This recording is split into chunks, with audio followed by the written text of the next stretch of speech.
Hello friends, welcome back. I'm coming in at the last moment at an odd hour to deliver to you the UFC 307 picks. It's been a while, I've been diligently working in the background. Only gonna have a short intro, just a couple things that I was thinking of while I was looking over this fight card, just that you have to know is one, and don't let it just slip past you. The fights are gonna be in Salt Lake City, aka, or not even aka, meaning the fights are going to be at elevation. They're going to be at altitude. So a lot of these fights, the quality of these fights, not even the quality, the outcome of these fights are 100% going to be swayed by that, by the environment here.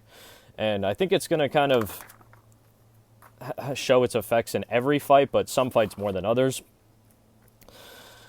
I'm also feeling a lot of decisions on this card. I would feel a lot of decisions on this card regardless, actually, if it was at altitude or not. But I think that some of these fights are pretty close matched. And there's also a little bit, one last thing. It's a bit of a non sequitur, an oxymoron, if you will. But I think that there's a lot of fights on this card, a lot of matchups that kind of have a logical pick to them, but they can't be relied on to win. And I know, of course, that's every fight, but I think you'll see what I mean when we get to those fights.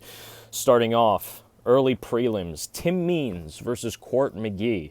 I'm going with Court McGee here, and I've went back and forth on this fight multiple times. I think Tim Means probably has an edge in striking. He is 40 years old. Both of these dudes are old. Court McGee is 39 years old, but Court McGee trains at elevation at least. Like I'm relying on that mainly. It's going to be the conditioning, the grappling that I think Court McGee might be able to squeeze out and edge out enough over 3 rounds, or at least 2 rounds, that'll lead him to a decision. Either way, not necessarily a coin flip, but kind of a coin flip fight. Moving on to another fight that is just, again, there's a logical pick here, but the dude can't even really be relied on to win this fight. This fight being Ovince Preux versus Ryan Spann. I'm going with Ryan Spann. Ryan Spann is the completely logical pick here. If you go with OSP, it's a little tweaked, but OSP, one of those guys, especially as of late, it's just, no matter what he does, it's going to piss me off. If he wins a fight, it's going to piss me off. If he loses a fight, a rare fight that I'll pick, even though I haven't picked him in a hot minute, it'll piss me off. There's nothing really to say more about that. Ovince Preux might win. That's the scariest part, is Ovince Preux might win. Not only win, get a finish here, but I think if Ryan Spann can just get him in the first round, get him by KO TKO, big KO TKO, not even maybe big, just land on the chin, smother him, get him in trouble, get some blood in the water, and then find the finish, Ryan Spann at least can be able to do that. We can hope that he can do that. Maybe you can't rely on him to do that, but we can hope that he'll do that. Moving on, number 3. Carla Esparza, women's match. Carla Esparza versus Tecia Pennington. Again, one that I actually did go back and forth on, but not as much as Tim Means versus Court McGee. The Tim Means versus Court McGee fight is actually, not spooky, but just, Jesus Christ, man. That's just, it's tough for the wrong reasons. I digress. Carla Esparza versus Tecia Pennington. I think I'm going to go with Carla Esparza. Now, I may not use this logic to determine other fights, but I am going to use it to predict this one. Just the heights that Carla Esparza has reached, the quality of competition faced, I think the skills that Carla Esparza has currently are still enough to beat someone like Tecia Pennington. That's as simple as it is, really. Carla can literally get a takedown every single round and just hold her for the majority of the round, and no real damage is done outside of that. Nothing decisive is done outside of that, and can get a calm decision here. And that's what I think is going to happen, actually. In fact, I think, besides the Ryan Spann first round KO TKO or DQ, I also think the Court McGee shit is going to go to decision. Moving on, though, Carla Esparza was the pick there. Carla Esparza by decision. Nice and quick. Flow through them. Because to these fights especially, there's not much. Not that there's not much to them, but unless Ovince Preux, I guess, somehow counters the fuck out of Ryan Spann, Tim Means legitimate. This is actually one thing. I guess with the first fight, there is a little bit more meat on the bones of that one. Tim Means legitimately could outstrike and put on a pace. Not a pace, but just outstrike and keep Court McGee at distance. Keep him under control with striking. And Carla Esparza could do a similar thing just in terms of grappling. Just literally keep it under control with grappling. Very calm. Maybe not the most entertaining, but hey. Moving on, Alexander Hernandez versus Austin Hubbard. I've seen some people picking Austin Hubbard, man, and I'm not going to say that's tweaky or spooky. I'm going with Alexander Hernandez here, actually, but Alexander Hernandez, I get not even the skepticism, but like just the doubt. Like the Alexander Hernandez with 13 fights in the UFC, 14-8 overall as a professional. Like he's shown us kind of who he is. The highs and lows of fighting, the highs and lows that one can have in their fighting career. But Alexander Hernandez, to his credit, I think actually still has a little bit left. I don't think he's horrible. I don't think he's even like too dog shit, too mids. I think Alexander Hernandez, at least for the start of the fight, the first 2 rounds, which is really what we need here, can put on enough in terms of stopping any grappling that comes if Austin Hubbard tries to take it there, and land some good shots against him. I think in the Damon Jackson fight, Alexander Hernandez actually didn't even look that bad compared to Damon Jackson. So I'm going with Alexander Hernandez here to get this one done. Again, by decision here. I don't think he's going to get a finish. But maybe he does. Maybe he picks up a KO TKO and early on in the fight. Now, moving on to the spooky hours pick. It's a little bit emotional, but not entirely. Ihor Potieria versus César Almeida. This is spooky hours for all the right reasons and some of the wrong ones. Ihor Potieria, man, is a dude who is low-key. I wouldn't, like, if someone was like, oh, like, can you make a list of your favorite fighters? I don't know if I'd put him, like, highly on the list, but Ihor Potieria is a dude that I actually really fuck with. I think he's gotten one of the hardest runs, not one of the hardest runs in the UFC, but he's gotten a tough string of matchups. He's had close banger fights, exciting fights, and horrible, like, not horrible, but devastating losses in that aspect, like, devastating spiritual losses, close fights that he was winning at points that he lost. But he came back against, I forget that dude, the Polish dude. And I picked him to win that fight against the Polish dude. Now, César Almeida, to bring it back to this fight a little bit, this matchup specifically. César might have not Ihor's number, but he's definitely matched up to him. They're at least peers in striking. If not, maybe he has an edge, actually, just to be completely honest with you. Ihor Potieria is a wild dude, the duelist himself, man, but I think that Ihor Potieria actually, as an MMA fighter, legitimately, as a mixed martial artist, has the more complete game. We don't really see a lot of grappling from Ihor Potieria because he's predominantly a striker, but he has that. I'm pretty sure he has that. He has a baseline level that I think is better than César Almeida.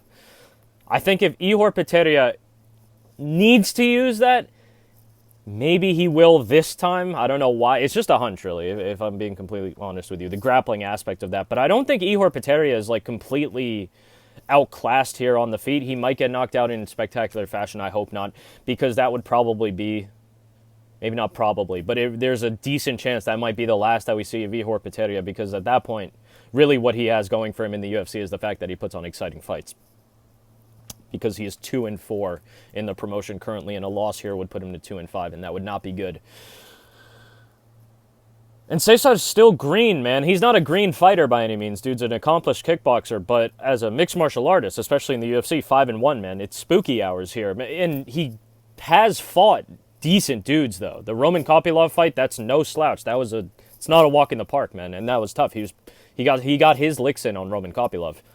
But Ihor Potieria, man, another love. I'm going a little bit emotional here for my boy, but there's something about Ihor Potieria, or Potieria, that I always say Potieria, but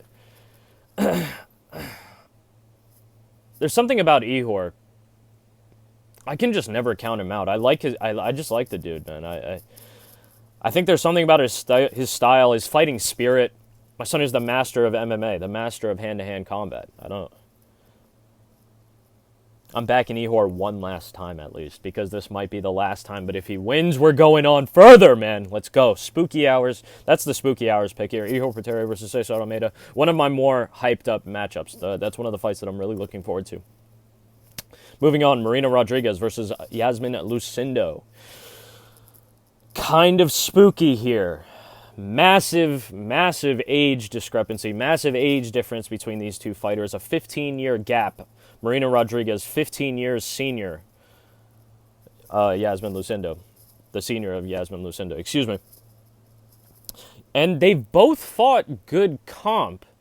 I'm going to go again kind of just with biology, with nature here a little bit. I'm going to go with the younger fighter who's ideally hungrier, just in better shape, can withstand the altitude a little bit better. And it's not like these chicks are worlds apart or like there's a massive skill difference that has been whittled down by time like when we're talking about Marina Rodriguez here. Iasmin Lucindo is decent enough, and I think that she'll be able to take this fight, just in terms of all-around skill. But mainly, I think the physical difference is going to be what really decides this one, at least later on, because I think this fight will also go to decision. And with Ihor Potieria, I think actually it's crazy, man. I'm going to say decision, but I do want Ihor to get a finish here. And I think it would be by, well, it could be by sub, honestly. But I think a decision maybe is also very possible. Really, the Ihor pick is scary. But back to that, Iasmin Lucindo decision, Ihor Potieria decision. We move on to Stephen Thompson versus Joaquin Buckley. Now, Stephen Thompson, again, is one of those, a legendary fighter. Stephen Wonderboy Thompson, a dude that you really can't count out of any fight, even though he's getting up there, getting a bit long in the tooth at 41 years old, and Joaquin Buckley, 30 years old, is not on the craziest tear, but definitely he's in a new chapter, a new stage of his career, really. He's moved up a lot, and you just kind of have to go with Joaquin Buckley, I think. I think that this fight is going to be similar to other fights where we see Stephen Thompson lose, where he just gets held against the cage, pummeled a little bit, just kind of gets smothered in that aspect, and I think Joaquin Buckley is kind of maybe not perfectly suited to do that, but it's well within his means. Moving on. Another fight that I'm hyped up for, and it's low-key spooky hours. Very low-key spooky hours. Roman Dolidze versus Kevin Holland. Holy. Roman Dolidze, again. This is a dude who has at times looked low-key spooky. Looked a bit monstrous, actually. Kevin Holland the same, actually, if not more monstrous. But now both of these dudes are unreliable for different reasons. We have to determine what version of these guys is going to come up on fight night, and like I said, it's for different reasons, really. Kevin Holland, I think it's more of his not dedication to fighting, but it's maybe his ambition to take his career further than what it already is, or further than what it really could be, what he has in his mind. And that's kind of a spooky, not even spooky, that's kind of a crazy thing to say, but enough about that. With Roman Dolidze, I think it's more of a physical thing, like straight up a physical conditioning and kind of fight IQ mentality thing. I think that a dude like Kevin Holland also stylistically is a great matchup. It's in Kevin Holland's favor against a dude like Roman Dolidze, who does have some grappling but prefers to settle things with his striking, really doesn't ever press it when it comes to takedowns, offensive takedowns, and he'll kind of use his grappling prowess when it presents itself. I'm going with Kevin Holland here. Again, Kevin Holland I don't think actually has won a fight by decision in a minute. I had in my mind like Kevin Holland round 2, round 3 submission, like in a chaotic sequence where maybe Roman Dolidze gets hurt. But I'm actually going to change that. I'm going to go with Kevin Holland by decision here. A lot of decisions. Like I said, I see a lot of decisions on this card. Partially due to elevation. Partially due to, I think, these matchups, they would have gone to decision anyways. Moving on to Kayla Harrison versus Ketlin Vieira. Now, they're building up Kayla Harrison, right? Ketlin is not horrible. She's not bad. She's decent, actually. And she's a big girl. That's the thing. She's roughly Kayla Harrison's size. She's not just going to get bullied by her, at least on paper when you just have them side by side, where we're obviously going to see when they fight. But I think Kayla Harrison has just shown a different skill set. Granted, it might not be against the same level of competition, but she's coming in with a lot of momentum. She's brolic as shit. And I think we might see a brutalized, a brute-forced submission possibly from Kayla Harrison. If not a decision where maybe she actually the fight is a lot closer than maybe people intended, and Kayla Harrison has to hit a little bit of the, not lay and pray, but just a little bit of the keeper down, as we'll call it. Kayla Harrison, the pick there. Moving on to Spooky Hours 3, really, which is Jose Aldo versus Mario Batista, man. I haven't really gone back and forth on this fight, but I have been having second thoughts because I'm going with Mario Batista. Jose Aldo needs no introduction. He needs no introduction. You can just Google that dude, read up on him if you're not familiar, type his name into YouTube, peep a lot. with 40 professional fights and only 8 losses, 14 wins and 7 losses in the UFC. Former champion. It's spooky, man. This was without a doubt the most talented and dangerous opponent that Mario Bautista has ever faced, and it's by classes, by leagues. Now we start getting into the conversations of age and environment and elevation. Jose Aldo, the last time he fought at elevation against, I think it was Merab, it played a role, you know, it had an effect on him. Mario Bautista is a dude that some people say that he was fighting cans earlier on, that may be that, or that he was gifted the decision against Damon Blackshear. I was one of those dudes, actually. I picked Blackshear to win that fight. I thought he won that fight. But Mario Bautista has gotten better and better in the best way possible since those fights. And you can see it, you know, fighting Ricky Simone. Even though Ricky Simone is no Jose Aldo, he's still a decent wrestler in his own right, a powerful puncher, a powerful striker in his own right, a wild, explosive dude. Mario Bautista put the whooping on him. And that was a step up in competition from Damon Blackshear. And there was a little bit of shit with the Damon Blackshear fight. Like, Damon Blackshear had taken like a shit ton of fights around that time. He might have just been a little overzealous, but that's not to take away from Mario Bautista. My point is that when Mario Bautista has had to step up, not even step up, as he's climbed up the ladder, he's been successful. He's been successful. Jose Aldo has some of the best takedown defense, really, but Mario Bautista, I don't know if he maybe needs to get these takedowns fully, like on some Merab shit. He doesn't have to get these takedowns entirely. He doesn't have to really get Jose Aldo to the ground to possibly take the edge and just get the pressure in this fight and win a decision. I think that's entirely possible. I think it's actually really contingent on how the first round goes. I think whoever wins the first round of this fight will probably win the fight by decision. But I'm hoping that Mario's able to put that pressure on, man, and take it from there. Literally take the charge, lead the dance the entire time. A little bit of a nebulous pick now that I'm thinking about it, but that's just how I feel. That's straight up just how I feel. And Mario Bautista is a dude that I've been preying on that motherfucker's downfall, man, ever since the Damon Blackshear shit, but the guy won his fight, so Jose Aldo has also shown us, though, on the other hand, he's shown us that he has a lot, you know, there's still some tread in the tires type shit. Like, there's some left in the tank. A dangerous fucking dude in Jose Aldo, man. He could come out looking monstrous, looking like Jose Aldo, for real. And then everyone, including me, that picks Mario Bautista will look like a fool. But Mario Bautista's on a run of his own, man, and it's more Mario Bautista's time than it is Jose Aldo's time, if you get what I'm saying. Moving on. Raquel Pennington versus Juliana Pena. I'm going with Raquel Pennington here. I think that Juliana Pena is extremely... This is a very, very good matchup in terms of skill. Like, they're very much on par with each other. I do think that Raquel Pennington is a cleaner striker. I think that's actually going to determine it. I think Juliana Pena is going to try to maybe be a little bit aggressive, come in, and get stopped, get touched up by Raquel. Just enough to give Raquel Pennington the win by decision very calmly. Now maybe Juliana gets a little spooky with the grappling. I think Raquel is competent enough to at least stop the wrestling, stop the fight before it goes to the ground. But we will just have to see. Not much on that one. Raquel Pennington is the pick there for the UFC Women's Bantamweight Champion. Hey, Raquel Pennington versus Juliana Pena for the Women's Bantamweight Championship. Now moving on to the main event. That was the co-main event. The main event, the UFC light heavyweight championship of the world. Alex Poatan Pereira versus Khalil Warhorse Roundtree Jr. Man. A kind of a spooky fight just because Alex, you know, at the top of this game, especially a light heavyweight where dudes can put away pretty much anyone with one good strike. And a dude like Khalil Roundtree is even more dangerous than that. He's a dude that's a lethal striker. Alex, of course, at this point, just such a rising star, really, again, needs no introduction of his own. Already known as a deadly striker.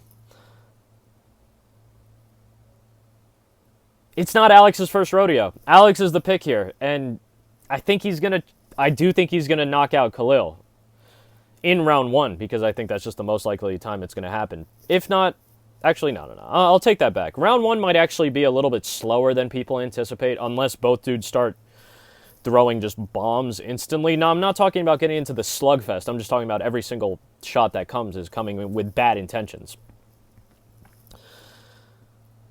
Alex was saying that he saw holes in Khalil's game. He thought he saw flaws that he can exploit. We'll have to see, man, because Alex is good at doing that. He's very good at studying and noticing little holes, little flaws in his opponent's games that he does exploit to finishes. Not even just exploits. He exploits them to finishes. Khalil, however, though, he's a savage, man. He's a fucking powerful dude and a very technical striker, man. It's only gotten better. He's on a run of his own, even though I would be remiss to say that there's no controversy, that there's a little bit of controversy. There's not a little bit of controversy surrounding Khalil Rountree getting this fight, just in terms of drug test and the like. I'm not going to get too much into it. But this is no walk in the park for Alex Pereira. They're not just tossing him another dude to finish brutally. No. Khalil has a chance, you know. It's not, and I don't even mean to say that in a disrespectful way. It kind of sounds crazy to say that. Yeah, you know, he has a chance. He has a chance to win. Like, no, it's more than that. But again, I think Alex Pereira is going to show us again. Poeton, just different. He is different, actually. Just the striking is different. The power is different. Just what to do. He does the right thing. Alex does the right thing. Now, Alex doesn't have the craziest chin. He really doesn't. He recovers very fast, but we've seen him wobbled. We've seen him knocked out, in fact. And Khalil could definitely knock him the fuck out. That's a possibility. If Khalil knocks him the fuck out, that would just be insane. And almost a thought that lingers in the back of my mind is that the MMA gods are so, not cruel, but they're fickle deities, fickle beings, and they can bestow and take away their good fortune at any time. And is this the time that they take it away from Alex Pereira, that they bestow it upon Khalil Rountree? Who knows? We'll have to see. But Alex Pereira is the pick. I'm going by round 2 KO. God, man. I think these fights are good. I think there's some interesting fights here. I also think it's kind of like I don't think this was intended, obviously. I think it's just, it worked out that way, literally. Like, it just fucking is what it is. But there's a lot of older fighters on this card, and it's a card at elevation, if you get my drift. Like, it's a